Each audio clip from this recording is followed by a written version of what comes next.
नमस्कार।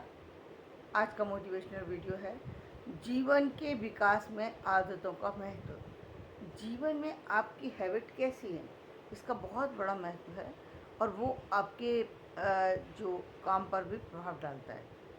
आपकी जो अच्छी आदतें हैं वो आपको जीवन में आगे लेकर के जाती हैं और वो आपके भविष्य का निर्माण करती हैं। तो ऐसी आदतों का निर्माण कैसे करें? प्रश्न ये है कि ये आदतें कौन कौन सी हो सकती हैं और इन आदतों का विकास कैसे करना चाहिए, इन आदतों में बदलाव कैसे लाना चाहिए। ये एक महत्वपूर्ण बात है। मान लीजिए कि आपकी हैबिट पड़ी हुई है कि आप जो है लेट मतलब लेट सोते हैं और लेट जगते हैं। तो ये एक बहुत गलत आदत है। देखा जाए तो ये एक मतलब आपके पास टाइम है, आप टाइम से सो सकते हैं, लेकिन आप टाइम से नहीं सोते हैं। लेट सोते हैं और लेट जगते हैं, यानी दोनों समय से आप अपना नुकसान करते हैं। आप ना तो नींद को कम कर सकते हैं अपनी, और ना अपनी इस आदत को। तो आपके विकास में कहीं ना कहीं ठहराव आता है, आपके आपके करने के ढंग में, आपके काम में, उसमें कहीं ना कहीं ठहराव आ जाता है। इसको बदलने की बहुत बड़ी आवश्यकता है, क्योंकि एक, जैसा कि मैं बार बार कहती हूँ कि जो 30 तक की जो उम्र है वो तो फिर सूर्य की रोशनी में नहाने जैसी है। उसमें जो व्यक्ति नहा लेता है उसका तो जीवन का मतलब ये समझ लीजिए कि उसका जीवन पूरा प्रकाश से भरा हुआ है। अब वो यदि उसका उपयोग भी कर ले उपयोग भी कर ले तो समझ लीजिए कि उसकी तो ज़िंदगी बस क्या कहें कि वो एकदम दौड़ना शुरू हो जाती है। दौड़ना शुरू हो जाती है कि वो उसने उन 30 वर्षों का, जो कि बहुत महत्वपूर्ण थे, कि उसकी रोशनी में वो नहाया है, उसमें उसने अपने सारे विकास की सारी गाथाएं लिख दी हैं। तो उन व्यक्तियों ने जिन्होंने मेहनत की कड़ी परिश्रम से, तो 30 साल के समय को जो है अपने को पर एक सुनिश्चित परिणाम के लिए लगा दिया, उन लोगों की कोई मेहनत का कोई जवाब नहीं है। तो इस यहाँ पर मैं रुकूंगी और यहीं पर मैं बताना चाहूँगी कि जो आपकी हैबिट है कि रात को 3 बजे तक जगेंगे और सुबह भी आप जल्दी नहीं जग सकते। 3 बजे तक चलो जग गए मान लिया, लेकिन अब 3 बजे से लेके आप सोएंगे कितने बजे तक, ये महत्वपूर्ण है। और यदि 3 बजे से आपको 8 घंटे सोना है तो फिर आपने बहुत गलत कर दिया, क्योंकि 3 बजे से 8 बजे तक सोने का मतलब 11 बजे तक का समय आपने सोने में निकाल दिया, जो कि आपके लिए एक बेहतरीन समय था। बेहतरीन समय था। यदि वो क्यों समय बेहतरीन था, क्योंकि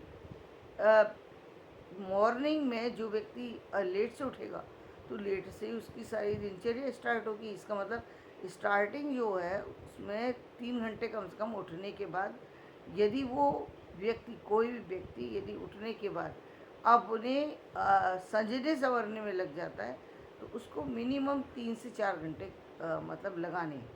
और 4 घंटे का मतलब ये हुआ कि 11 बजे ये उठें आप, तो इसका मतलब 3 बजे अब आपका जीवन प्रारंभ होगा। 3 बजे जिसका जीवन प्रारंभ होगा, 3 बजे तो वो नाश्ता कर रहा है। 3 बजे नाश्ता करने का सारी चीज़ें मतलब आपका पूरा रूटीन खराब हो गया। यहीं पर आपको बदलने की आवश्यकता है। इतनी कम एज में यदि आप आदत बदलना चाहते हैं तो बहुत बड़ा फ़र्क नहीं पड़ेगा। आपके पास यदि सारी चीज़ें सही हैं तो बस एक एक घंटे करके आपको बदलाव लाना है। अब आप तक 3 बजे तक जगते हैं तो अब आप 2 बजे तक जगिए। पहले 10 बजे तक उठने की कोशिश कीजिए, फिर 1 बजे सोइए, फिर सुबह 9 बजे जगने की कोशिश कीजिए। और और यदि कर सकते हैं तो 12 बजे सो जाइए और सुबह 8 से 9 के बीच में उठ जाइए। यदि आप 8 से 9 के बीच में जगते हैं तो महत्वपूर्ण बात एक है जिसको कि ध्यान देने की आवश्यकता है। वो महत्वपूर्ण बात ये है कि यदि आप सुबह 9 बजे उठते हैं, इसका मतलब या तो आप बिजनेस करते हैं अपना, या कुछ और अलग तरह का काम करते हैं। यहाँ पर जो आप बिजनेस करते हैं वो निश्चित रूप से ये आपका जो है किसी और के ऊपर निर्भर है, जिसकी वजह से आप 3 बजे तक लापरवाह थे, यानी आपको 3 बजे तक वहाँ ऑफिस जाने का से फ़र्क नहीं पड़ रहा था। इसका मतलब वो जो आपके पास 6 घंटे बच गए, 9 बजे से और 3 बजे तक के जो 5-6 घंटे बचे, अब आपको इन 6 घंटे में से कम 5 घंटे यूज़ कर लेना चाहिए।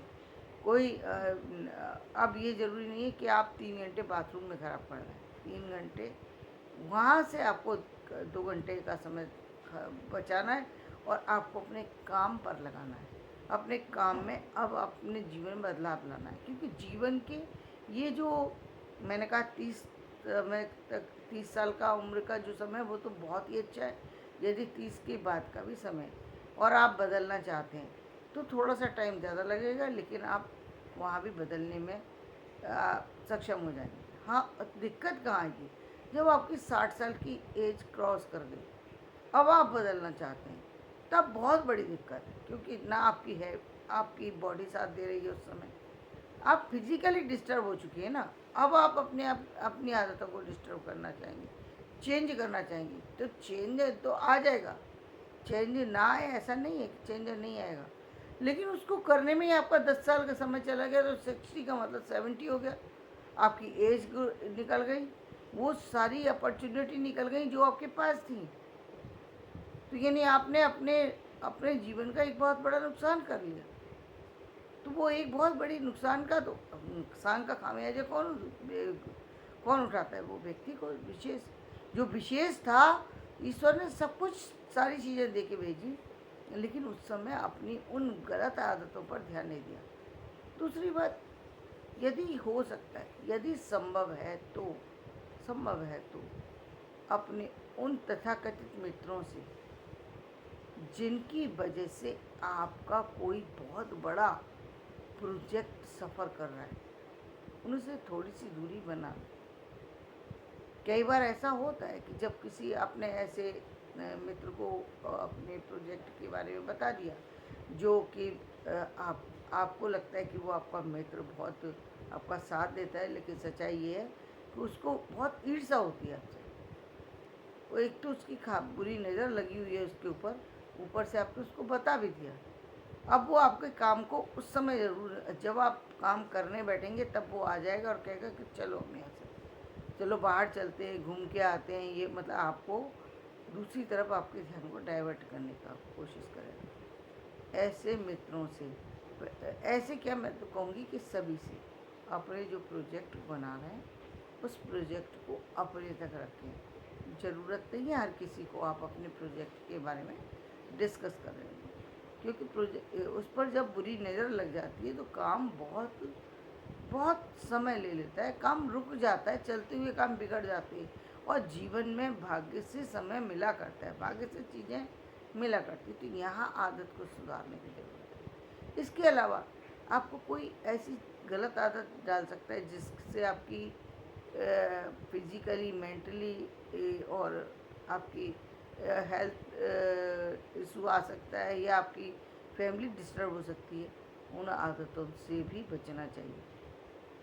यानी ऐसी जगह पे लेके चले जाएंगे जहाँ जा कर के आपका पैसा बर्बाद हो, चीज़ें बर्बाद हों और आप खुद बर्बाद हो जाए। ऐसे मित्रों से बचिए। हो सके तो कोशिश कीजिए कि एक ऐसे तो इस 30 साल की एज के बाद सभी अपने अपने जॉब वगैरह में चले जाते हैं, लेकिन कभी कभी ऐसा रहता है कि आप एक ही जगह पर हैं और वो भी वही एक जगह पर है। तो कई बार ऐसा देखा गया है कि उसका प्रभाव आपके काम पर, चीज़ों पर पड़ता है। तो उससे बच कर के रहिए। अपनी इस हैबिट को बदलिए कि यदि आप ड्रिंक करने लगें तो आपको वहाँ से बचना पड़ेगा। यदि आपको अपने काम से उठ कर के जाना पड़े, वो हैबिट छोड़नी पड़ेगी। बहुत बड़ी बात नहीं है ये, लेकिन हाँ थोड़ा सा यहाँ पर है। और दूसरी, आपको जिस भी काम से जुड़े हुए हैं आप, वहाँ पर रीडिंग भी करने की ज़रूरत होती है, वहाँ पर प्रोजेक्ट बनाने की भी ज़रूरत होती है, वहाँ पर आगे बढ़ने के लिए अब छोटी छोटी बारीकियों पर देखने की ज़रूरत होती है। जब आप काम को करते हैं तब आपको पता लगता है कि उस काम के अंदर कितनी सारी चीज़ें थी।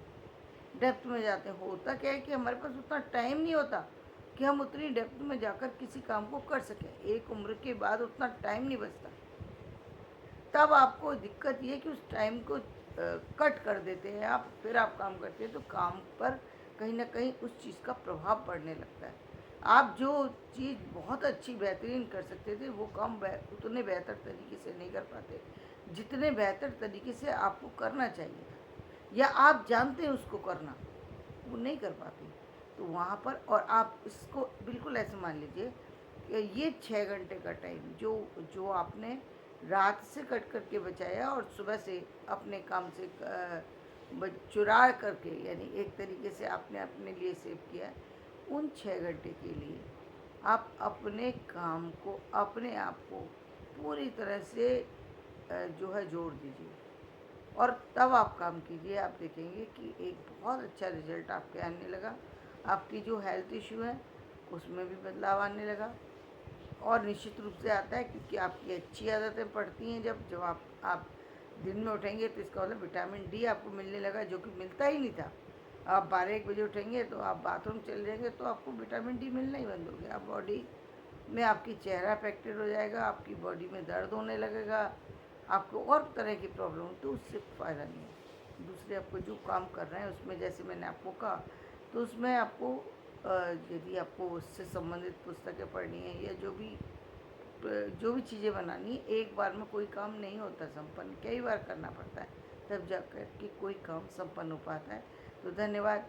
मैं आज का वीडियो यहीं समाप्त करती हूँ। मेरा ये वीडियो पसंद आए तो इसे लाइक करें, शेयर करें और सब्सक्राइब करें। धन्यवाद।